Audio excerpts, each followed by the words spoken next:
Hi guys, welcome back to my channel. Today I'm going to show you how you can change graphic renderer in BlueStack 5 player. So here, if you use BlueStack and you encounter issues such as flicker, black screen, or freezing, maybe you should change the renderer from settings. So here we go. In order to do that, you can open your BlueStack first. This is BlueStack 5. You can get it for free. You can download for free from the official website. By click three stripe at the top of your screen, you can go to the settings, and here we go. You can click graphics. Here we go. This is the graphics renderer.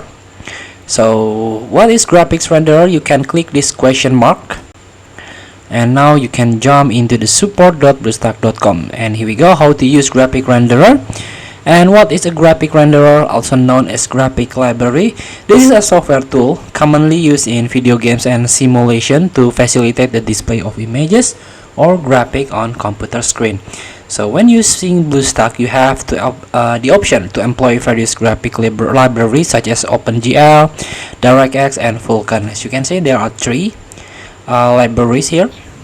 So by default, you use the OpenGL. And while most games function smoothly with the default settings or OpenGL, selecting a graphic renderer depends largely on the game you're playing.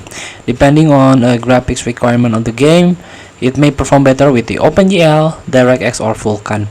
So for example, like a War Robots multiplayer battle, Solar Maze, Family Island, may require a specific graphic setting for optimal performance. So here you can choose one by one. Maybe you want to choose a DirectX or Vulkan. You can try, maybe when you try play the game, got a blank screen, try to change this graphic renderer to DirectX, for example. Save change, then you need to restart this app. So feel free to try.